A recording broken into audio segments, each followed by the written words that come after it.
Lorsqu'il s'agissait d'aller débouter le chef d'État élu de Côte d'Ivoire, Laurent Gbagbo, en son temps, une certaine presse aux ordres nous avait présenté de fausses images de personnes calcinées comme preuve des atrocités d'un tyran qu'il fallait de toute évidence mettre hors d'état de nuire. Et je vous épargne ici la suite. Lorsqu'il s'agissait, disais-je, de stopper l'Afrique dans sa course vers son autonomie tant monétaire, économique que politique, on nous avait vendu l'image d'un Mohamed Kadhafi antidémocrate pour les gentils, psychopathe avéré pour les méchants, pour ne pas dire l'homme à abattre à tous les prix, comme les faits nous l'attesteront plus tard. Pour ces médias de grand chemin, voyez-vous, toute allusion à une image des sans-foi ni loi est ici volontaire. Pour ces médias de grand chemin, disais-je, les droits de l'homme, ou mieux, l'ordre mondial se voyait ainsi menacé par un seul homme dont le seul péché était d'avoir pensé libérer l'Afrique du joug de l'extrême Occident. Extrême Occident, pour reprendre à mon compte cette terminologie chère à une littérature dissidente. Libérer l'Afrique, c'est bien de ça qu'il s'agit, tout comme la fermeture annoncée des bases militaires françaises dans certains pays africains que nous nous refusons par ailleurs de confondre avec un renvoi total et définitif des soldats français de ces terres autrefois conquises. Mais une question me taraude à l'instant même que je formule les prémices d'un raisonnement que vous pouvez comprendre comme étant un coup de gueule. La question, pour y revenir, est la suivante. De quel droit parle-t-on et surtout de quel homme? Mieux encore, de quel ordre, de quel monde parle-t-on pour revenir sur la terminologie ordre mondial?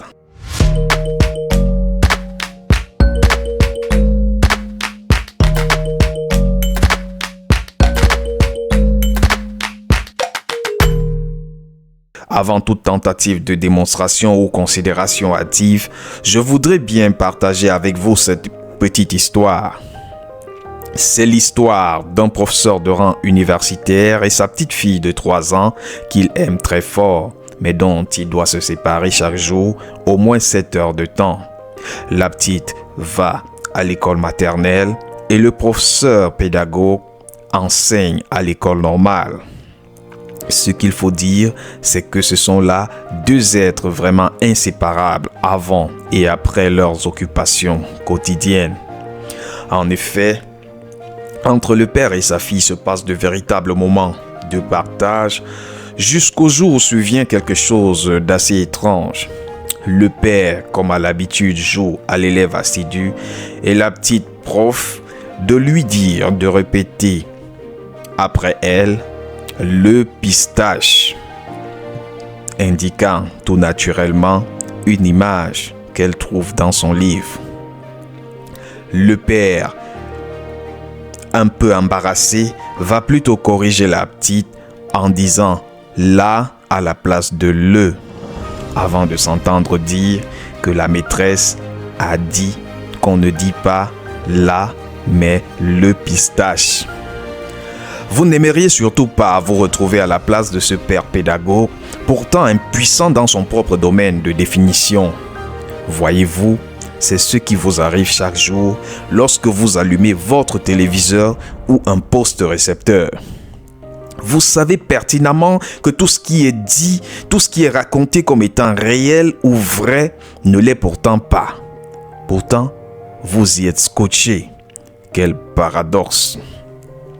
On vous a certainement tout aussi raconté l'histoire par le passé d'un président africain qui se nourrissait de chair humaine et vous y avez cru. Ça, c'était l'histoire, me direz-vous.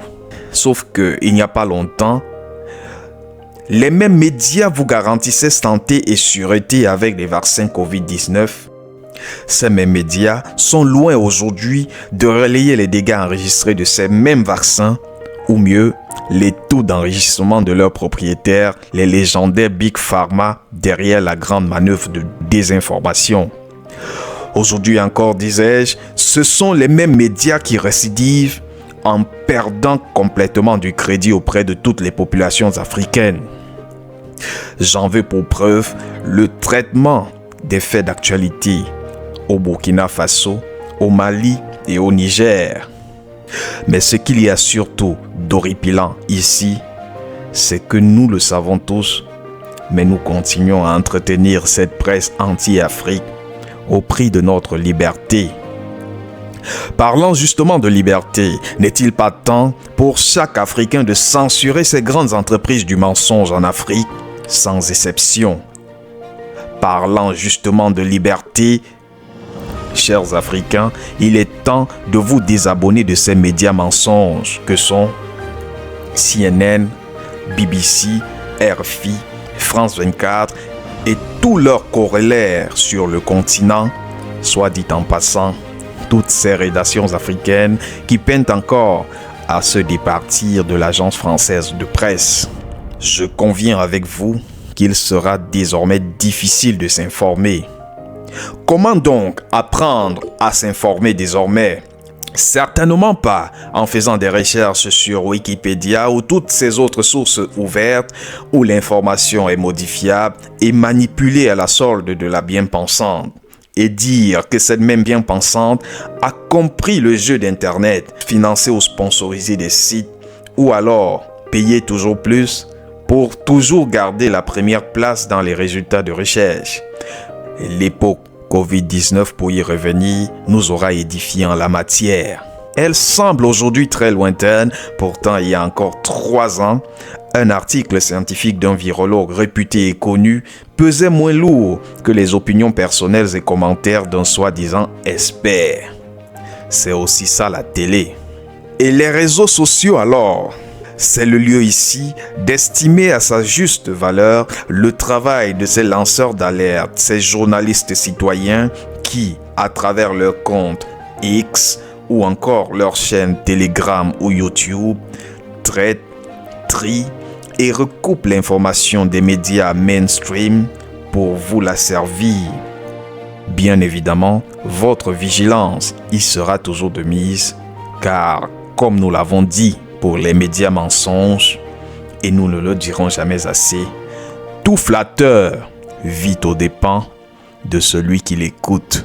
Je voudrais te dire ici toute ma gratitude à toi qui nous a rejoints sur notre chaîne YouTube Radio Kamit, ainsi qu'à ces nombreux followers qui arriveront après toi et surtout grâce à toi. Sachez-le tous, vos commentaires, vos likes et vos partages sont pour nous le témoignage le plus direct d'un grand soutien. OTEP, OTEP, OTEP.